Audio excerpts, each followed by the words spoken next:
Noon, everyone. Or afternoon. How's everyone doing? It's a good response. So let's jump straight into it. My name is Vladimir. I came from Brisbane. I do automation development and training, pretty much based in Australia all the time, and you can use that Twitter handle Vladimir at AUS to hassle me.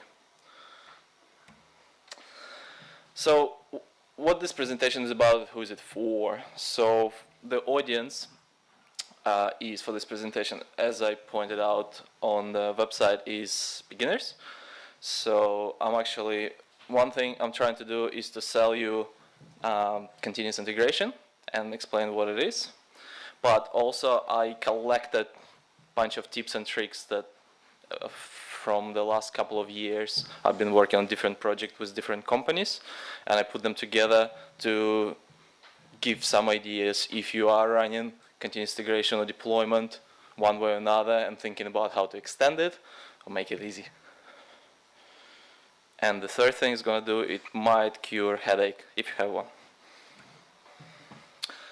So what we're going to talk about, what is continuous integration and continuous deployment, what sort of services are there for you to start tackling that thing, what do you need to prepare yourself, then we'll go into our 10 tips, and we'll just basically finish up with some miscellaneous things as well. So continuous integration is a development practice. Basically, when a developer or a team of developers periodically commit their code to the repository. And usually the code can be verified by automated build one way or another. And the goal for continuous integration, the major goal is detect problems early. So continuous delivery or continuous deployment, it's an approach for the team to produce software in short cycles. I'm not talking about what sort of cycle. It's usually up to the team, and sometimes team changes it depending on the dynamics of the team and how team operates. And the goal of the continuous delivery, continuous deployment, is that software can be reliably shipped, if not straight away, then within a really small period of time. I think a couple of years ago, it was either AWS or Netflix, they said they can ship stably every 11 minutes the infrastructure. So usually continuous integration or a continuous deployment runs some sort of service. Either you host it or someone else is hosted for you, for platform as a service or software as a service. And it usually requires a code repository. In our case, it would be Git, because that's what we're primarily using for Drupal, and some sort of continuous integration runner. A runner would execute verification stage and deployment stage if you have one. So one of the most common thing is you push your code to a GitHub, and you use a Circle CI to make sure it runs certain tests. So how many people here are actually using that sort of approach? Few? So Travis CI is another popular choice. That's just another service that allows you to, again, execute your configuration file that says, okay, do this or do that. Another popular choice by Atlassian, it's Atlassian Bitbucket, and they released Bitbucket pipelines. I think it's out of beta now, and yep, you can do very similar thing, but it's actually built into Bitbucket, so you don't have to register on CI service and Bitbucket. So another popular Git repository is a GitLab, and they have GitLab CI again baked inside GitLab. So, and I've seen that CodeShip is becoming very popular. So again, CodeShip is another runner that allows you to run a bunch of stuff. And I've seen people using it with Bitbucket and GitLab because they either pay for it or they like the features. Acquia, people who host on Acquia, they actually released pipelines in beta. I don't think it's out of beta yet, but yeah, you can, if you have a hosting on Acquia, you can ask for access to the pipelines and use their specific pipelines to run that as well. Sometimes companies would only host internally. They don't want to use any services. Then they might install their version of Git, and Drone CI is one of the popular ones that can be installed. Photographers are here. Everyone look good. So if you want to know more about CI, there's a talk coming at 1:30 by Tom. He's going to do Probo CI. Anyone else can name me any other CIs they're using?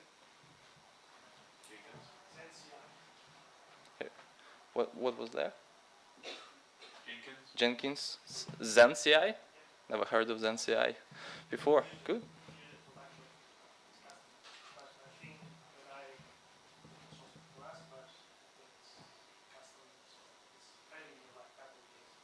Cool. And there was another Atlassian one. Forgot the name. That's one, Bamboo. Thank you. So a disclaimer, I'm going to present most of the examples on GitLab because that's what I'm using for most of my projects. Vlad, are you going to do your model poses for me now like you asked? 3, 2, 1. So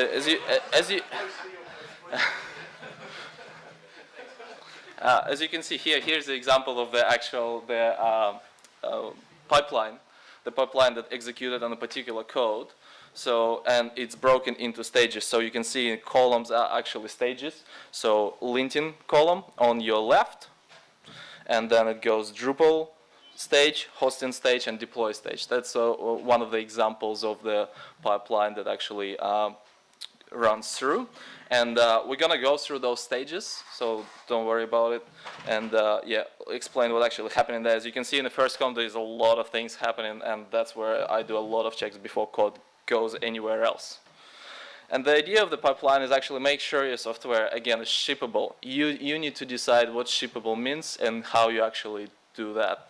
So sometimes it's just maybe a check for the spelling mistake. Sometimes it's just, again, check if the code quality does particular standard, something like that. Or if your code compiles, if compilation is part of your process as well. So this is an example where a test actually failed. You can see while running third column tests, gave me a red cross and then didn't go any further. So, and you can see that slightly changed the actual pipeline. There's a check for update, so you can actually morph your pipeline depending what sort of action you're doing or which branch you're pushing in, or if it's a periodic continuous integration or continuous delivery task. Yeah, it can change. So in order to prepare your pipeline, we're going to go through a few steps that you need to consider. So as you saw here, each task, it's basically a different environment. You can use, all of them are running images, so we're not going to go into containers and Dockers, but all of them are running container images. And you need to decide, do you use one container image for everything, or would you pull some official container images if you need? So that's one of the first considerations you need to make. What operating systems are you using, or using official images from a Docker Hub? For example, if you need to execute 2 Node.js commands or 1 composer, there's official composer repo on Docker Hub. There is official Node.js on Docker Hub on 3 or 4 different Linux versions if you need a specific Linux version to test in. Or if you don't, for example, if you're doing a spelling error check, then you don't really care what's operating system doing that as long as you have a decent report. Or maybe you need to build a custom image. In case of Drupal, that's very, very true, because at the moment there is no official Drupal image. Variables, name your variables properly, and different system allows you different security levels. Sometimes it's variables where you can put your private public keys and other things. Sometimes it's I saw a lot of techniques where people put encrypted the variables in encrypted S3 bucket on AWS and then pull it using one key. So there's only one key they store in their CI. So there are multiple techniques, and that needs to be one of your considerations, how you store variables and how you name them properly. And cache. So if you go back to the workflow, each different process here, even in one column, it's a different spin of the same or different environment. So if you want to share files, for example, if you do Composer install and get all your prerequisites for Composer or NPM and do all your NPM install and get your all node module, you probably want to share that folder if further images rely on. So in this example, it's, the second column, it's installation. You actually install Drupal. So it's a Composer install, and then you actually install Drupal. So you obviously need to share at least your vendor folder. And I'm doing database dump, so I'm actually sharing database dump to the following image as well. But that's a consideration you need to have.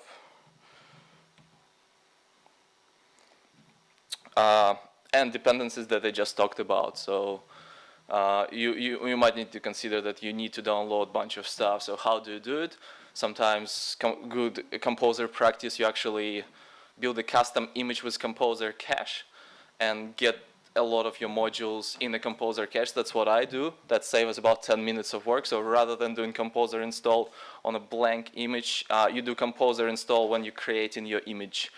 And so they all stored in cache. So once you do Composer install, it wouldn't go to each repo and get it all. It would already have it on the machine. Yes, the size of the image might go up 50 or 100 meg, but then you can compare and see what's actually faster. Is it baked-in image bigger baked-in image, or getting all the dependencies one by one? So again, consideration would depend on the environment. I've seen wins on both sides.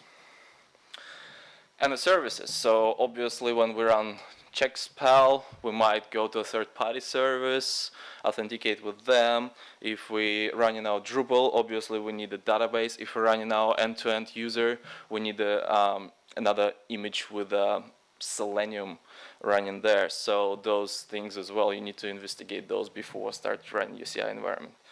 So that's all the consideration and preparation you need to do before you're running the CI, and now we'll actually go into 10 tips. So the first thing is very simple. It's a renewals.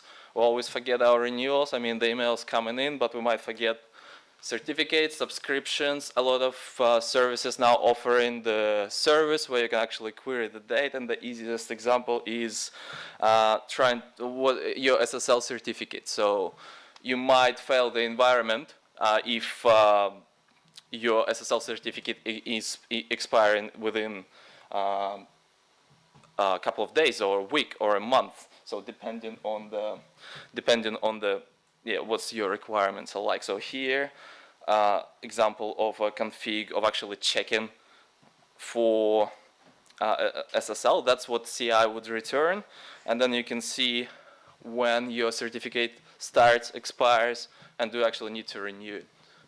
You can also run a service that would renew it for you, but this is just a simple stuff. Here it wouldn't check and wouldn't fail the environment, but every time it runs the deployment, it would give me the information when it expires. Any questions about that? Tip number 2, linting. So the standard linting in case of Drupal is PHP code sniffer, PHPCS.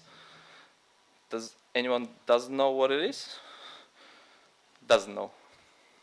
Yeah. Okay, so you check the code in standards of Drupal.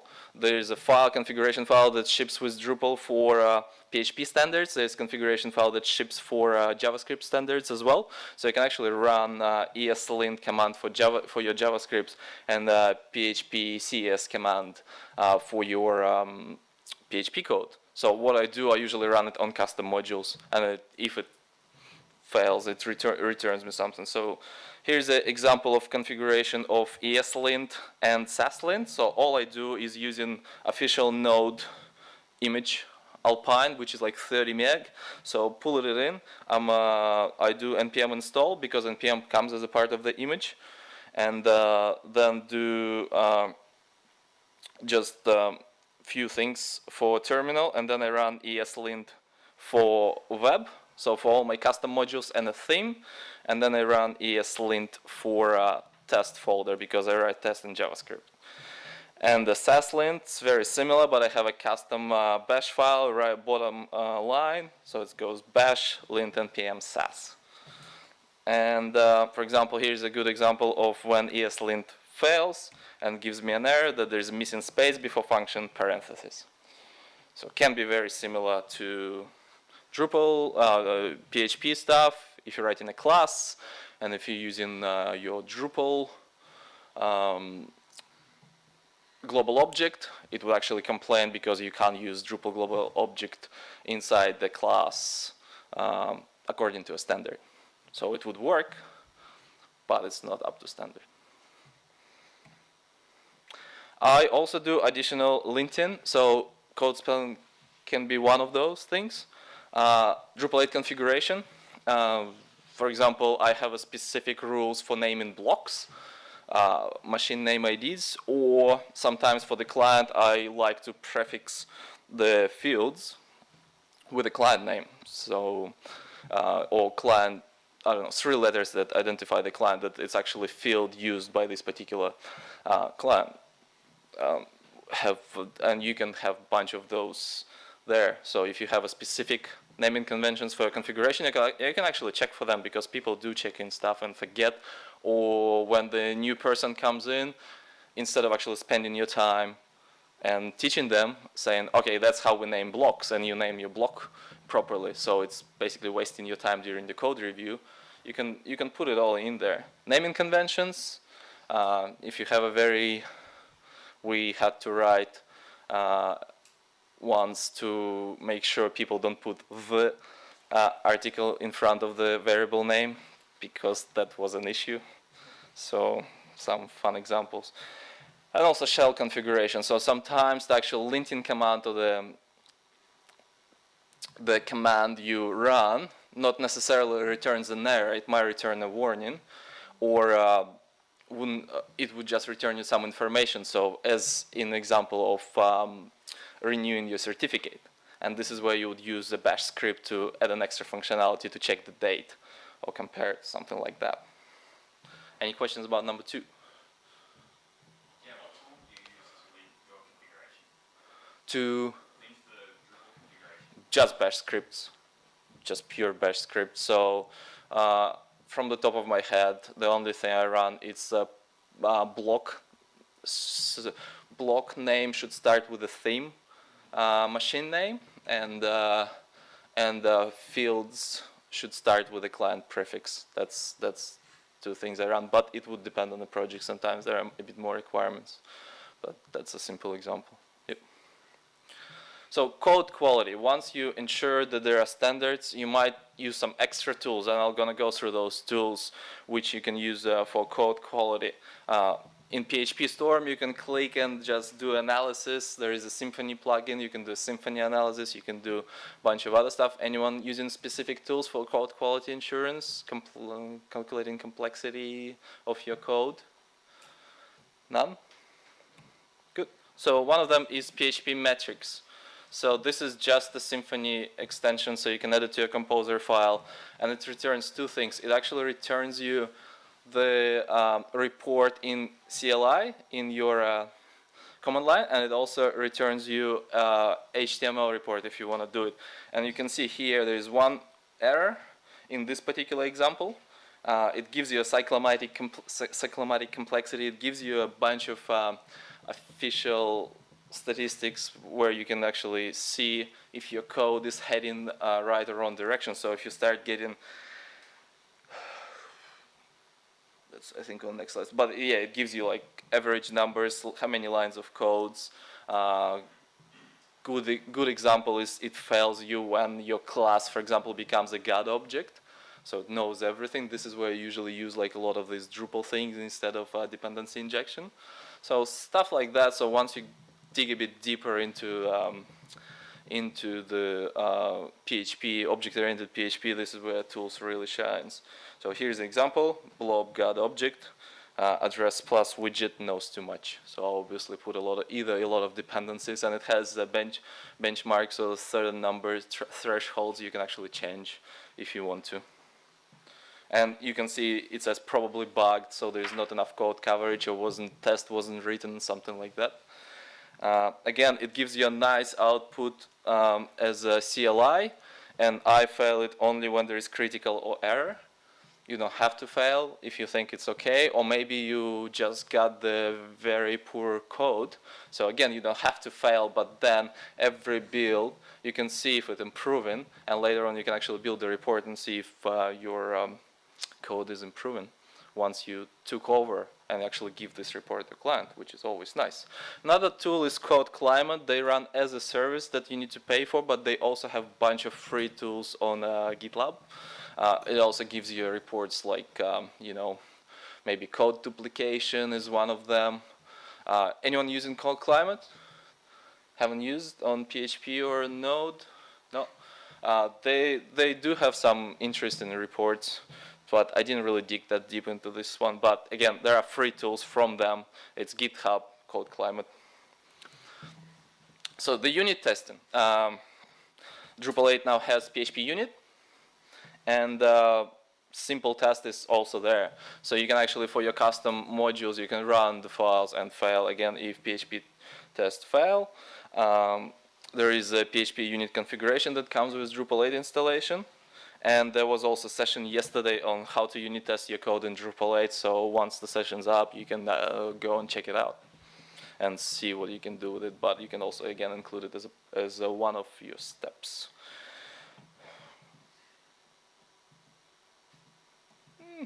I'm missing a slide. I think the next one was, that was number 5, would be a Drupal installation. So if you're running, for example, things continuously, or you already released your production environment, it means you usually run database updates. And I saw it in a lot of companies. Once that happens, everyone forgets about the installation profile or initial configuration.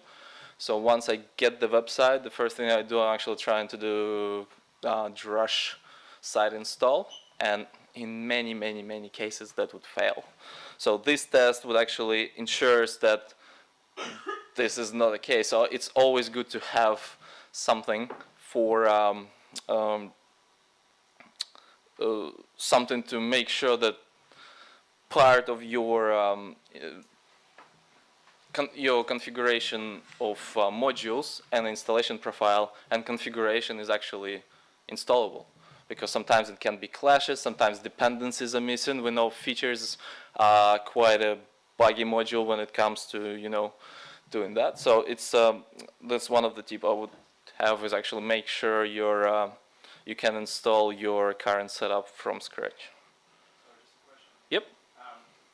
Are you saying that you going, like, as part of the pipeline, when you install this site from profile and then separately install the site from the database, like import the database? For some, yes. Like there's one project where I would just install it from scratch all the time and run tests on them, and one where I would do both. Yes, depends. There were a few pipelines where we wouldn't install it from scratch, but I would have a periodic test running, making sure it's not. Because if you do both, you run tests in both cases?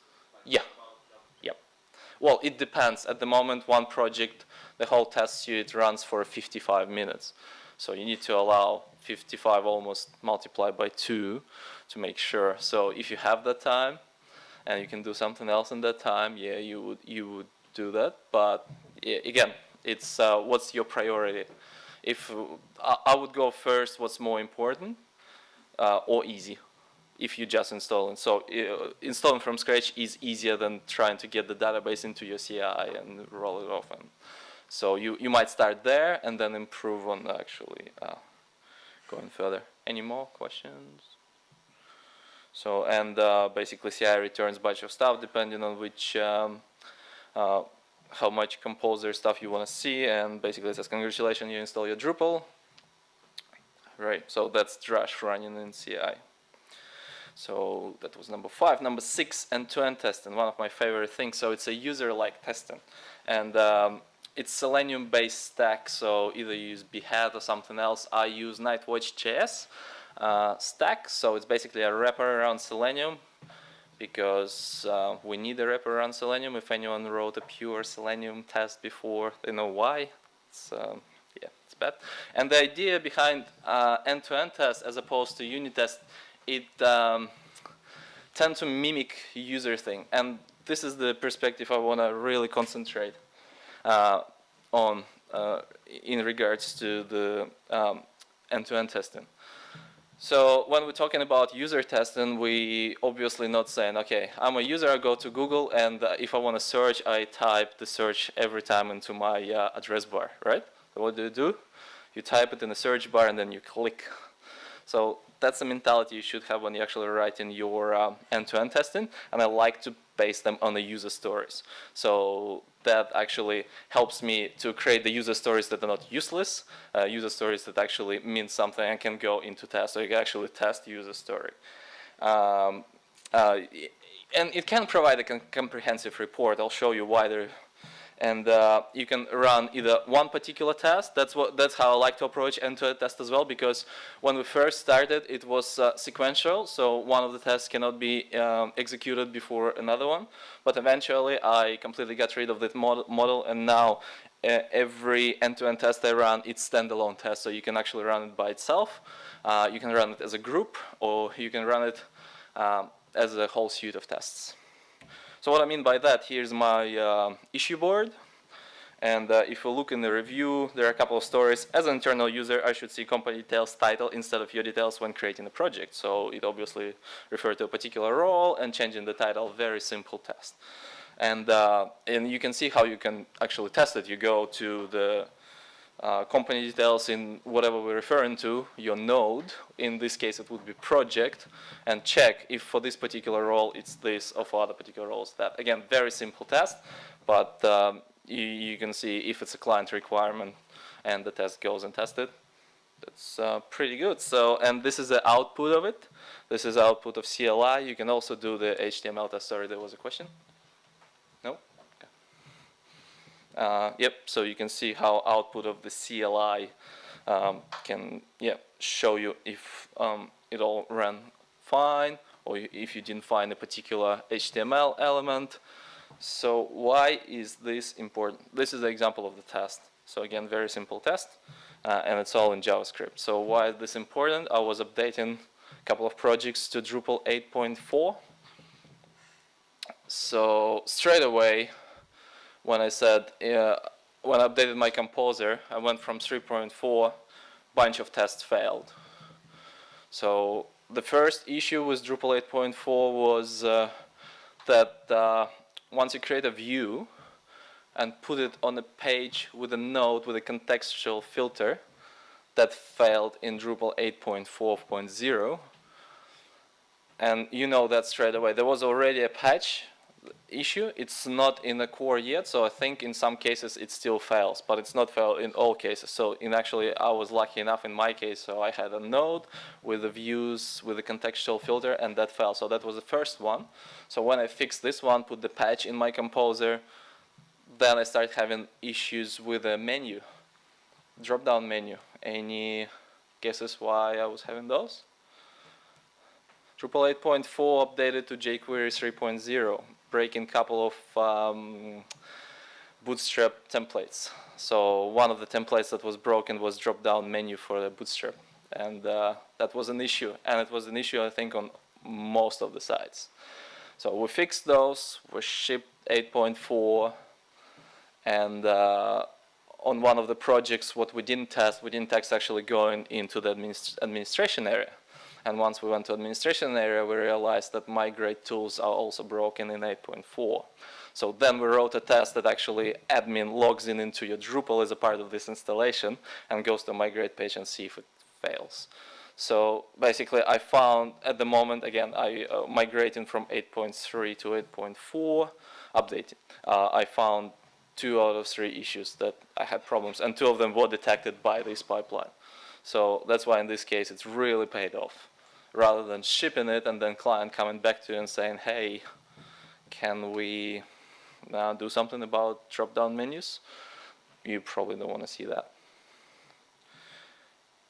And if you want to hear me more talking about the whole process from creating a story with a client to actually writing a test, I did a presentation over at Camp Brisbane.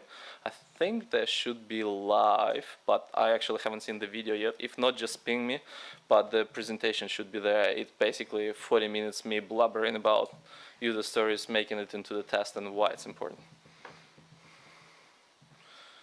Any questions about end-to-end user testing? Good. Updates, everyone's favorite.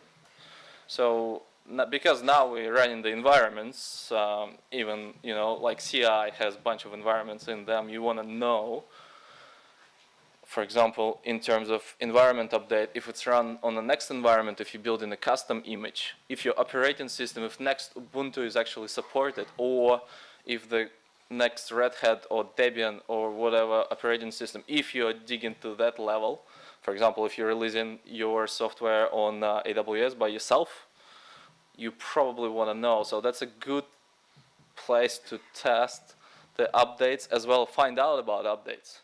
So for example, PHP, Apache MySQL, again, making sure it's testable in the next version. Drupal updates.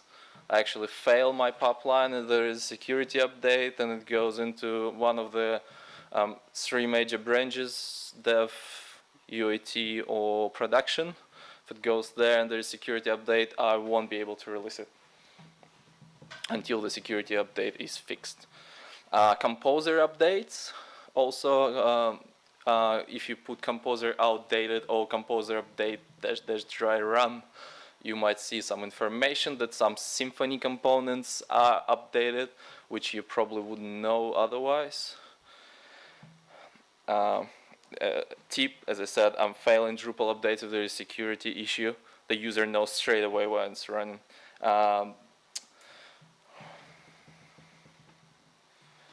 Any questions? Yeah, just to Yep. confirm, that whole step is you looking for available updates for various things. That's correct. So it started as a information. Started as a informative update. Sorry, I'll just here we go. It's updates are here. So I actually do it only on the branch, and if you look at my updates, there's Composer and Drupal updates. If you click on Drupal updates, field group update available from release candidates 6 to 1.0. So you actually know there is an update, and if it's a security update, then you fail. That's where you need a custom shell script as well to actually fail it.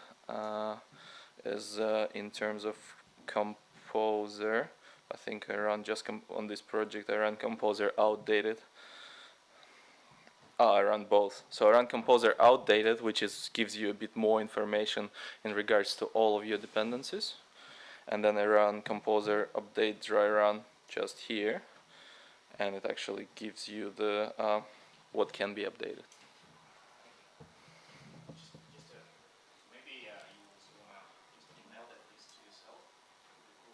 Yep. I send it to Slack. Yeah, that can be done. Or for example, if you don't want to fail on a security update, if you still want to ship it, yeah, good idea to send. We'll get to the notifications. That's one of the steps. But yeah, that's where you see actually the whole pipeline is working.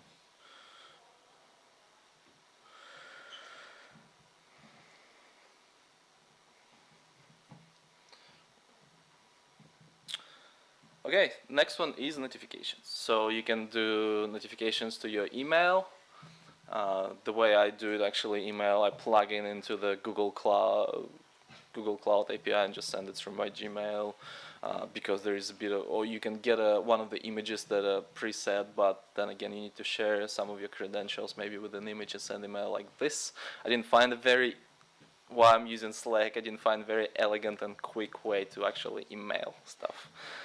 So it's it's a bit of a hassle. If you're thinking about setting up an email server as a part of your CI, allow yourself a decent chunk of time.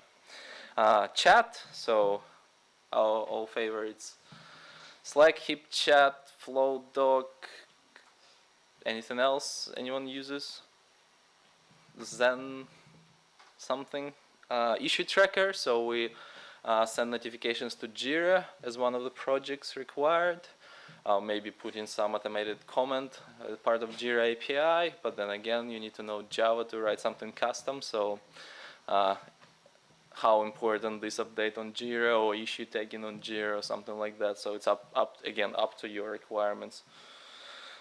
Here's a good example of notification. So once we did the release, it says release with that version was deployed to UAT with a link to the environment, so people on a Slack can click straight away.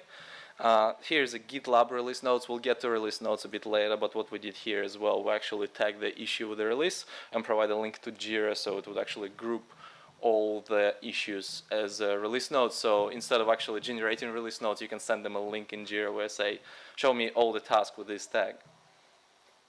And yeah, that solved the issue of release notes for this particular project.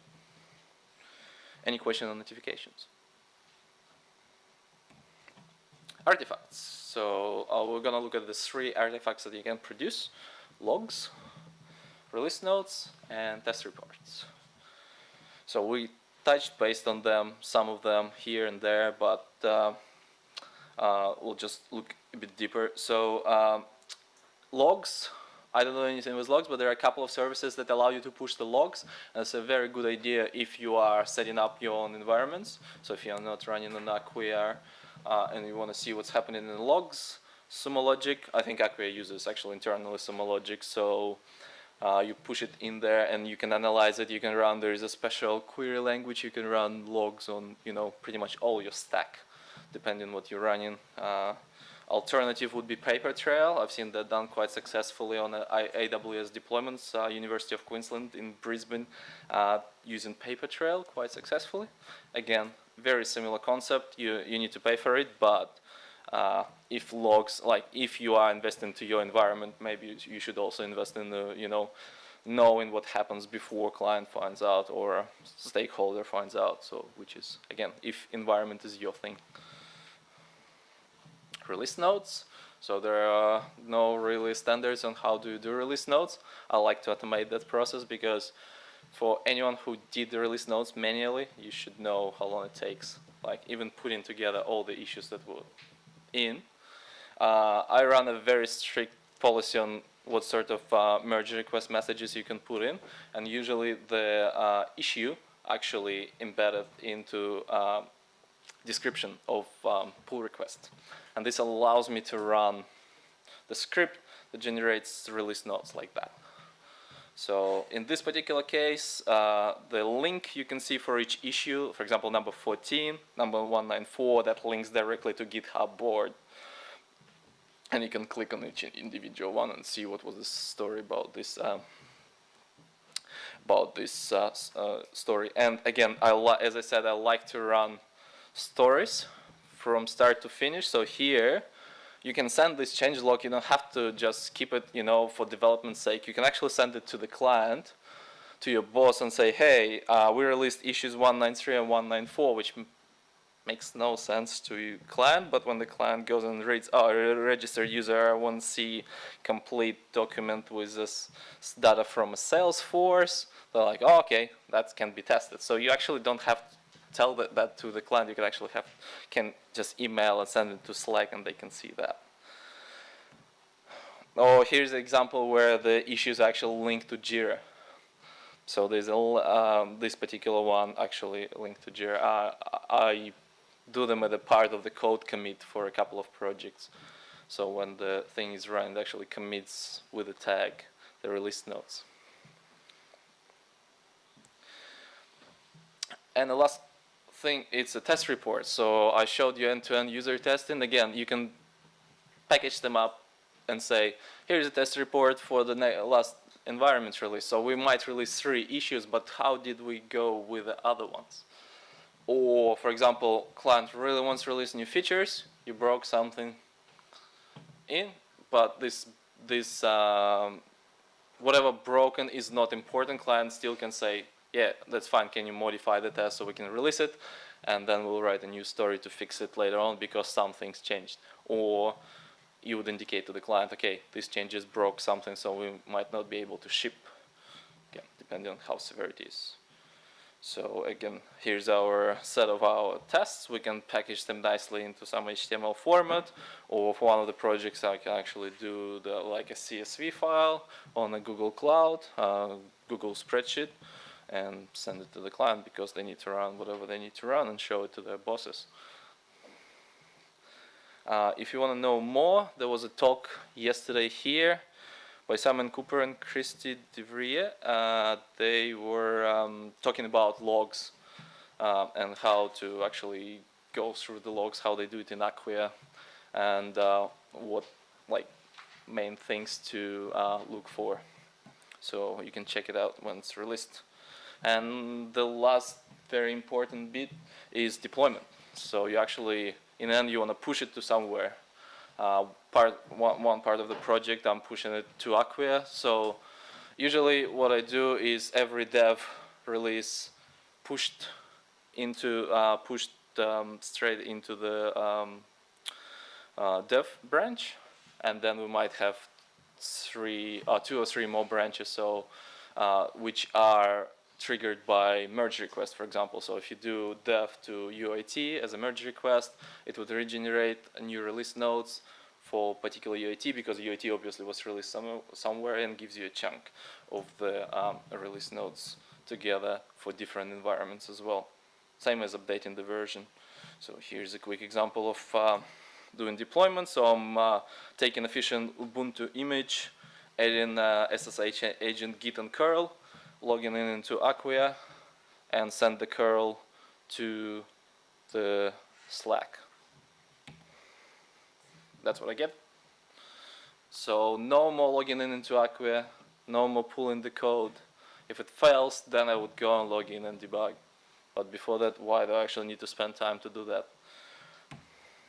Again, considerations, few things, security, cache, and limitations. So security, keep keys private. Don't check in passwords. Again.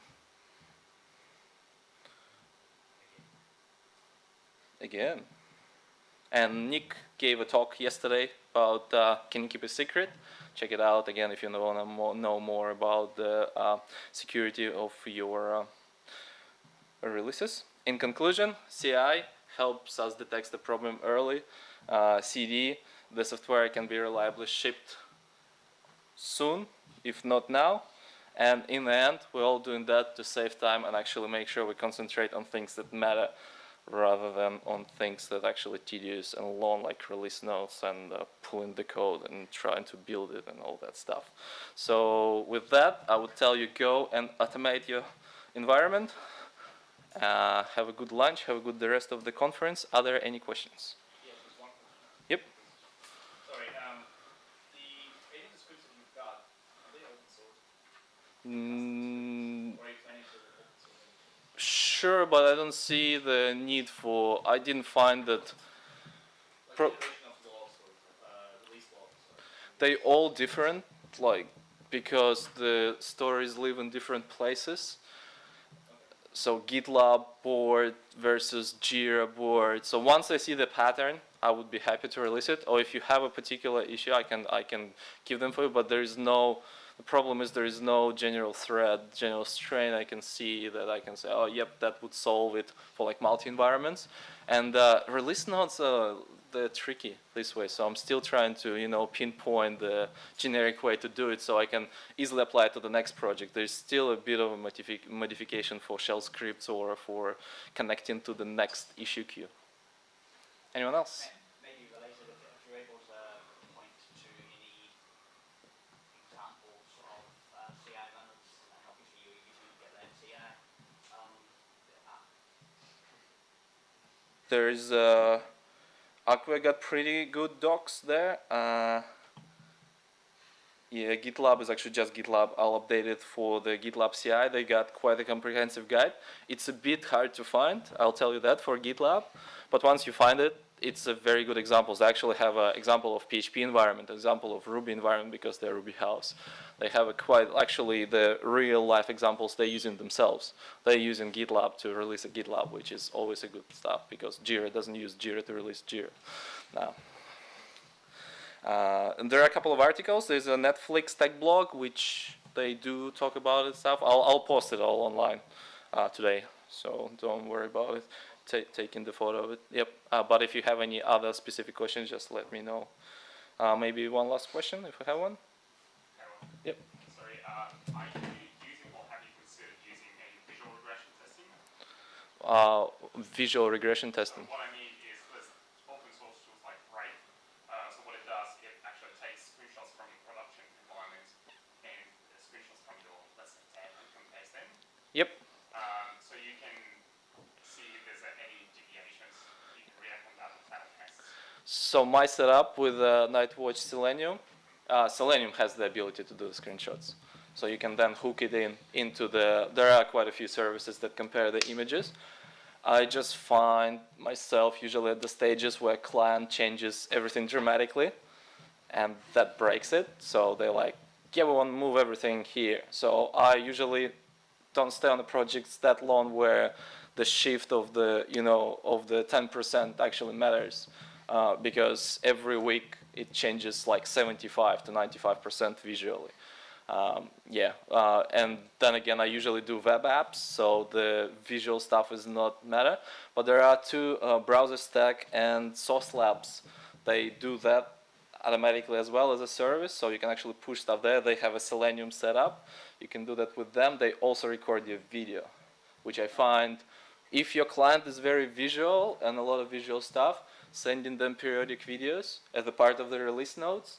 Here's your test. You can watch 45 minutes of machine clicking around your website. It works the charm, because client actually busy watching 45-minute video. It's more like most important pages on the side. If they are not broken, that's fine. Let's roll it out. That's usually once you do the deploy, there's someone who does the smoke test. Yep. Goes on the side actually visually Yep. verifies. Okay, this is fine. Yep. Blacktrap.io is good on that. They use it for YMCA distribution. We build this whole thing. Blacktrap.io. Recommend everyone to go and check it out. You put like URLs there, and that's all you need to do. You need to set up any services. You have to pay money. Is it free? No, you have to pay money. You can try it for free. We are open source. Yeah. Okay. Thank you very much. If you have any other questions, just come here.